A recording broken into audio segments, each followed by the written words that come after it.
শেষের সেহরি ইফতারে যা যা করলাম আর তার সাথে সারাদিন ঘরে টুকটাক কাজ করে নিলাম, এ নিয়ে থাকছে আজকের ভিডিও। সবাই পুরো ভিডিওর সাথেই থেকে যাবেন। আসসালামু আলাইকুম, আমি হ্যাপি টানেল থেকে বলছি। সবাইকে ঈদ মোবারক। এই তো আজকের ভিডিওটি শুরু করলাম সেহরি থেকে, যেহেতু শেষ সেহরি ভাবলাম আজকে সেহরি রান্নাটা না হয় শেয়ার করি। এই তো বেগুন আলু আর সজনে দিয়ে মাছের তরকারি রান্না করব, আর ঢেঁড়স ভর্তা দিয়ে দিলাম। তার সাথে থাকবে ডিম ভাজি, যেহেতু হুসাইন উঠবে, কারণ এই রোজাটা আর কি হুসাইন থাকবে, এই জন্য ওর জন্য ডিম ভাজি করব। আর রমজান মাস তো চলেই গেল, তাই না? আর আমরা কিন্তু যারা দুনিয়াতে আছি তাদের অনেক আনন্দ, রমজান চলে গেল, ঈদের আনন্দ।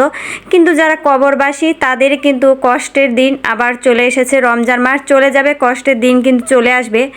আর যাই হোক, তারপরে এটা পরের দিন সকালে সেহরি, তারপর তেমন কিছু শেয়ার করেছিলাম না। আর ভাবলাম যেহেতু ঈদে বাসায় থাকবো, তাহলে ঘরের লুকটা একটু চেঞ্জ করি। এই তো দুইটি বেডশিট কোনটা আর কি বিছিয়ে নেবো বুঝতে পারতেছিলাম না। তারপরে এই লাল কালারটা বিছিয়ে নিলাম, কারণ কপি কালার আর আমার বিছানো আছে কপি কালার, দুইটা কালারে কিন্তু এক ছিল, এই জন্য ভাবলাম লাল কালারটাই বিছিয়ে নিই। এই তো দেখেন কেমন হয়েছে, কেমন লাগতেছে। আর তাছাড়া আমার কাছে বিছানার চাদর এক ফুলের যে চাদরগুলো, এগুলো বেশি ভালো লাগে দেখতে।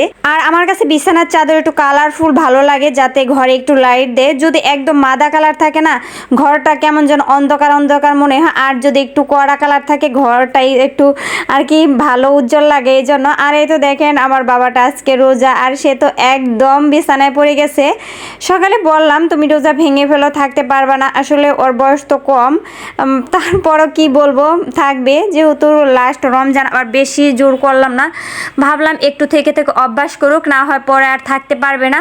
তারপরে এই তো ঘরটা ঝাড়ু দিয়ে নিচ্ছি। আর হুসাইনের জন্য আজকে সারাদিন তেমন কোনো কাজই করতে পারিনি। ভেবেছিলাম অনেক কাজ করব, কারণ সারাদিন বিশেষ করে 3টার পর থেকে আমি হুসাইনের কাছে আছি। এই তো দেখেন একদম বিছানায় পড়ে গেছে, মাথা ব্যথা করতেছে, পেট ব্যথা করতেছে, এই অবস্থা। ভাবলাম একটু মাথায় তেল দিয়ে মাথা মানে বুলিয়ে দেই। তারপর বললাম তুমি একটু ঘুমাসো, আমি রান্না করি। না, কোনোভাবে ঘুমাতে পারলাম না।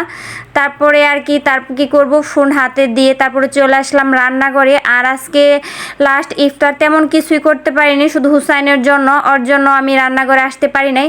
এই তো বেগুনি ভাজি করে নিয়েছি। আর আজকে যেহেতু শেষ ইফতার, শেষ বেগুনি ভাজি করছে। দেখেন বেগুনগুলো কি সুন্দর ফুলকো ফুলকো হচ্ছে। আমার না শুধু বেগুনগুলো ভাজতে ইচ্ছে করতেছিল, মনে হয় এগুলা কি পিঠা, আমরা যে বলি তেলের পিঠা, তেলের পিঠার মতো হয়েছে। আর খেতেও কিন্তু অনেক মজা হয়েছিল। আর প্লিজ আমার আপু ভাইয়ারা যারা যারা ভিডিওর সঙ্গে আছেন, অবশ্যই একটি লাইক দিবেন। অনেকে কিন্তু ভিডিও না দেখে লাইক দেন, এটা কিন্তু ঠিক না। আপাতত ন্যূনতম যতটুকু দেখা প্রয়োজন দেখে লাইক দিবেন। এই তো ইফতারের সব আয়োজন করে নিয়েছি। এর মধ্যে কিন্তু আমার বাবাটা বসে পড়েছে, সে শুধু বলতেছে মা আর কয় মিনিট আছে, আর কয় মিনিট আছে, রোজা এত কষ্ট কেন? মনে হয় আমি 1 বছর যাবত কিছু খাই না।